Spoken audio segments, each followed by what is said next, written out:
Ontología, atributos. Examinemos brevemente la naturaleza y último fundamento de estos principios de orden lógico. Principio de identidad. No intentamos hablar aquí de lo que ciertos autores llaman el principio metafísico de identidad, y que formulan en estos términos: el ser es el ser, o también lo que es lo que es. Estos enunciados son puras tautologías completamente estériles a nuestro parecer y no verdaderos juicios. En efecto, la dualidad de los términos del juicio sujeto y predicado no tiene sentido ni se justifica, excepto cuando el predicado no sea absolutamente idéntico al sujeto, sino que señale un progreso en nuestro conocimiento del sujeto a que se refiere. Ahora bien, esta no identidad no existe en un enunciado tautológico. Este, por lo tanto, no es un juicio y nada nuevo dice con sólo su enunciado.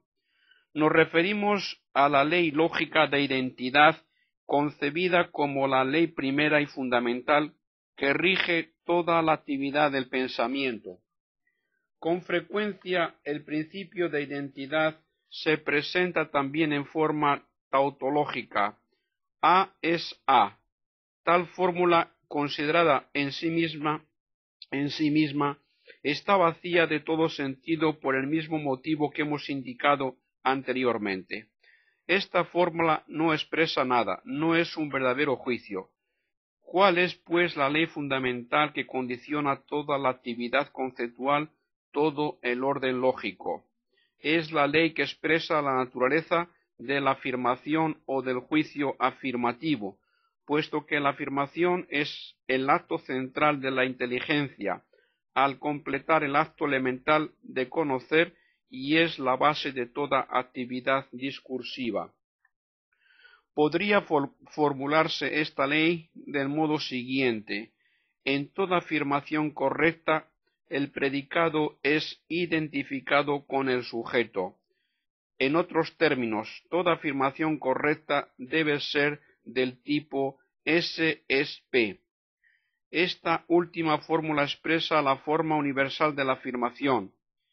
La afirmación atribuye un predicado a un sujeto que lo posee verdaderamente. Implica la identidad fundamental de estos dos términos. Unifica lo que el espíritu había desdoblado por la abstracción.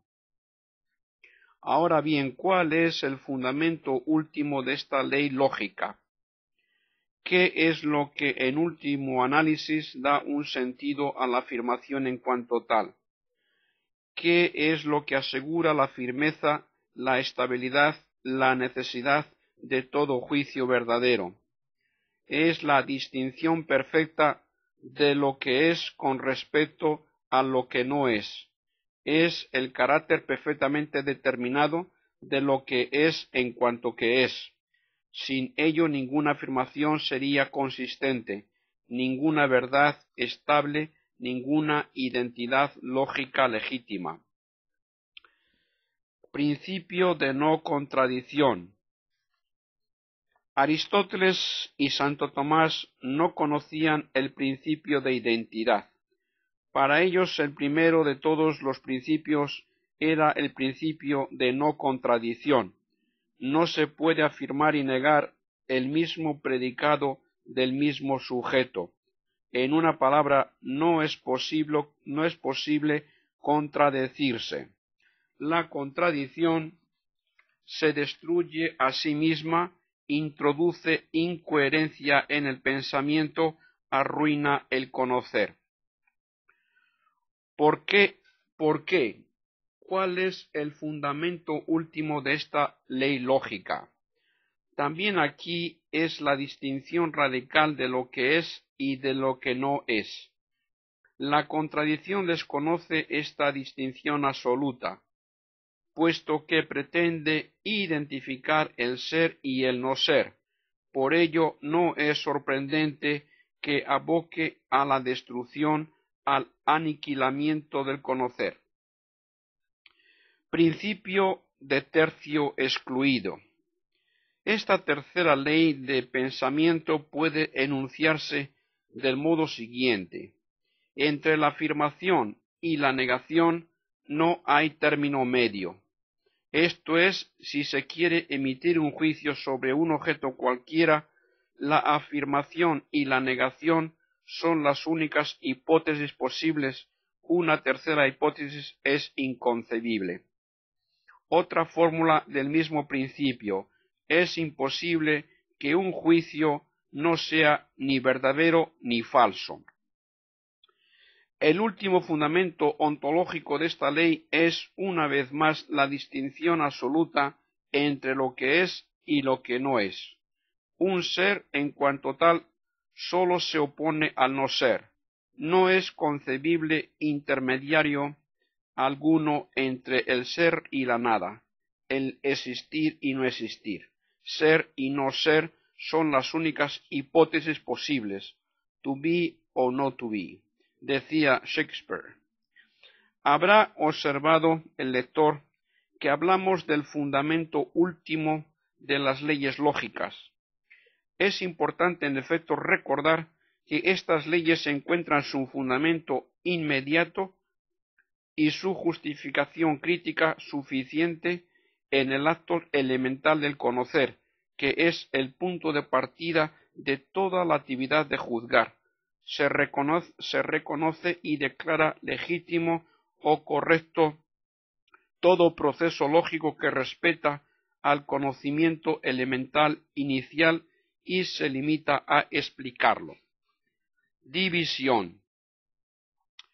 Todo ser, en cuanto ser, es uno o indiviso. No división, sino indivisión. Todo ser, en cuanto ser, es uno e indiviso. La distinción u oposición a la nada es la única relación extrínseca de oposición que afecta a todo ser en cuanto que es. Existe una relación de oposición interior al mismo ser en cuanto que es. En el mundo de nuestra experiencia distinguimos cosas complejas, esto es, objetos que, aun poseyendo una cierta unidad, comportan entre sí una relativa multiplicidad de elementos o partes.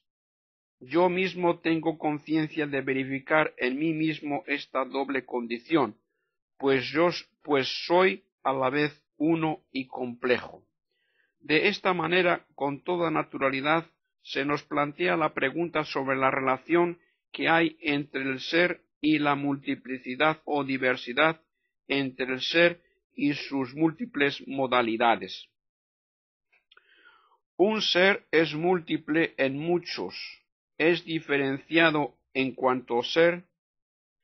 En otros términos, se puede identificar el ser en cuanto tal y lo diverso en cuanto tal. Basta plantearnos estas cuestiones para descubrir que hay una relación intrínseca de oposición entre un ser cualquiera en cuanto que es y las múltiples modalidades que puedan afectarle. En cuanto que es, un ser no comporta otra oposición que la oposición de la nada. Lo múltiple, por el contrario, implica oposición de elementos, diversidad, división interna. Luego, un ser no puede ser múltiple o dividido en cuanto ser. Así pues, un ser considerado en cuanto tal no explica la multiplicidad u oposición interna que podría afectarle. Todo ser en cuanto tal es uno o indiviso, al igual que excluye toda oposición extrínseca, así excluye toda división intrínseca. Se da una antinomia entre el ser en cuanto tal y lo múltiple en cuanto tal. El ser no es de suyo múltiple, complejo o diverso. El proceso discursivo que permite descubrir el valor de este segundo atributo común a todo ser